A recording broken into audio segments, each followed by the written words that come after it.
Assalamualaikum warahmatullahi wabarakatuh.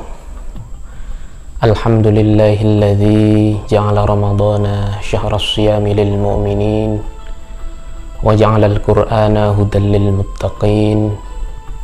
Asyhadu an la ilaha illallah wahdahu la syarika lah, al-malikul haqqul mubin, wa asyhadu anna Muhammadan abduhu wa rasuluh, shadiqul wa'dil amin.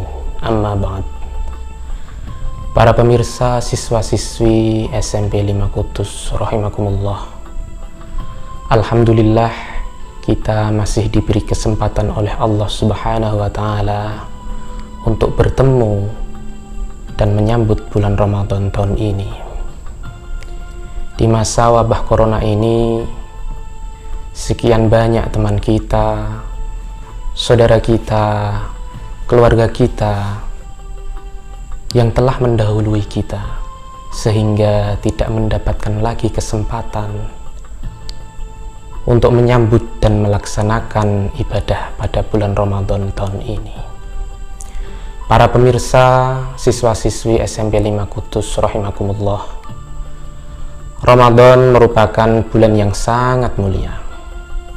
Kalau kita perhatikan penjelasan para ulama, bulan Ramadan itu, kata para ulama, bulan yang mulia karena yang pertama, di dalam bulan Ramadan Allah Subhanahu wa taala menurunkan kitab suci pamungkas, yaitu Al-Qur'anul Karim.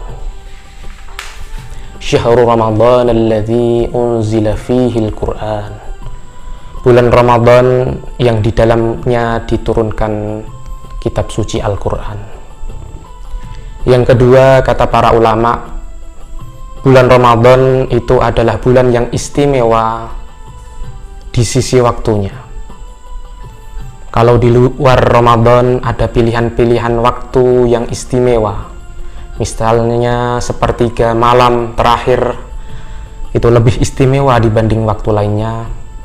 Ba'da subuh, sebelum subuh, itu juga istimewa. Ba'da maghrib, antara maghrib dan isya, itu juga istimewa dibandingkan yang lainnya. Kalau di bulan suci Ramadan, kata para ulama, seluruh waktu yang ada itu adalah istimewa tanpa ada pengecualian. Maka kalau di luar Ramadan ukurannya adalah antara istimewa dan tidak istimewa, kalau di bulan Ramadan ukurannya bukan lagi antara istimewa dan tidak istimewa, akan tetapi semuanya istimewa.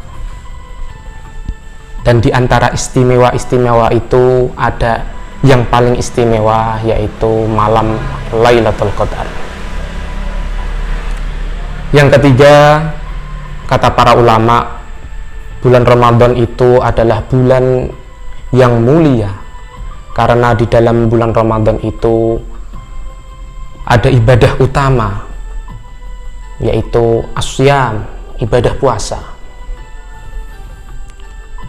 Para pemirsa, siswa-siswi SMP 5 Kudus rahimakumullah, Allah Subhanahu wa taala di dalam Al-Qur'an menggambarkan bagaimana kemurahannya kepada para manusia. Maka satu kebaikan akan diganjar 10 pahala. Man jaa'a bil hasanati falahu asyru amsalihha. Barang siapa melakukan satu kebaikan, maka Allah kasih 10 ganjaran atau 10 pahala. Ada juga ibadah istimewa di mana kelipatannya bukan hanya 10, tetapi 700 lipatan. Ibadah istimewa itu namanya bersedekah atau berinfak. Maka di dalam Al-Quran digambarkan bahwa orang yang bersedekah itu bagaikan orang yang menanam sebutir biji. Dari satu biji itu tumbuh 7 tangkai, dan pada setiap tangkai ada 100 biji. Maka sekali bersedekah akan mendapatkan 700 balasan dari Allah Subhanahu wa taala. Mathalul ladzina yunfikuna amwalahum fi sabilillahi kamathali habbatin ambatat sab'a sanabila fi kulli sumbulatin mi'atu habbah. Lalu ada pula ibadah atau sifat mulia yang diganjar oleh Allah Subhanahu wa ta'ala dengan ganjaran yang sangat banyak tanpa hitungan. Dalam Al-Quran digambarkan, innama yuwaffas sabiruna ajrahum bighairi hisab. Sesungguhnya akan dibalas orang-orang yang sabar karena kesabarannya. Dia sabar dalam kehidupan dunia menghadapi berbagai cobaan dan tantangan. Dan di balik kesabaran itu, dia berharap mendapat ridha Allah.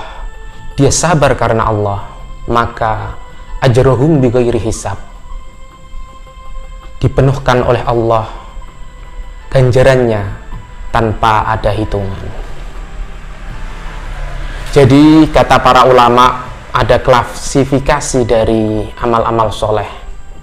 Secara umum, setiap amal soleh 10 kali lipat pahalanya. Ada yang khusus, yaitu bersedekah 700 kali lipat. Ada yang lebih khusus, yaitu sabar, pahalanya banyak sekali tanpa hitungan oleh Allah. Dan di atas semua itu, kata para ulama, sesuai dengan hadis qudsi yang disampaikan oleh Nabi kita, Nabi besar Muhammad sallallahu alaihi wasallam, kullu amal ibni Adam lahu illa siyam fa innahu li wa ana ajzi bih. Semua amal pekerjaan manusia itu untuk dirinya sendiri kecuali puasa. Fa innahu li, maka sesungguhnya puasa itu adalah hanya untukku, wa ana ajzi bih, dan aku yang akan membalasnya. Pembalasan untuk puasa itu tidak disebutkan oleh Allah batasannya berapa. Apakah 10 kali, apakah 700 kali, atau bighairi hisab. Maka para ulama menyimpulkan dari hadis qudsi ini bahwa tangga-tangga amal soleh itu puncaknya adalah ibadah puasa. Tidak 10 kali, tidak 700 kali, tidak bighairi hisab, tetapi sebanyak-banyaknya sesuai dengan yang Allah kehendaki. Dari ketiga sisi inilah, kata para ulama, di dalam Ramadan diturunkan Al-Quran.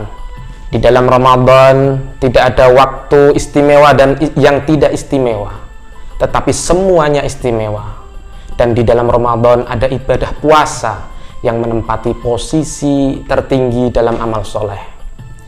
Maka bulan suci Ramadan sungguh kesempatan emas bagi kita semua untuk menambah kebaikan kepada Allah Subhanahu wa ta'ala. Tidak ada jalan lain kalau kita ingin menjadi hamba Allah yang lebih baik kecuali dengan memperbanyak amal-amal soleh kita. Dan tidak ada yang lebih hebat dalam menciptakan kuantum ganjaran Allah, ledakan-ledakan ganjaran dari Allah, dilipat gandakan sampai jumlah yang tak ada batasnya selain bulan Ramadan. Oleh karena itu, marilah kita berlomba-lomba untuk menambah kebaikan dan amal soleh di bulan Ramadan ini. Sekian dari saya, semoga membawa manfaat. Wal afu minkum, wallahul muwaffiq ila aqwamit thoriq. Wassalamualaikum warahmatullahi wabarakatuh.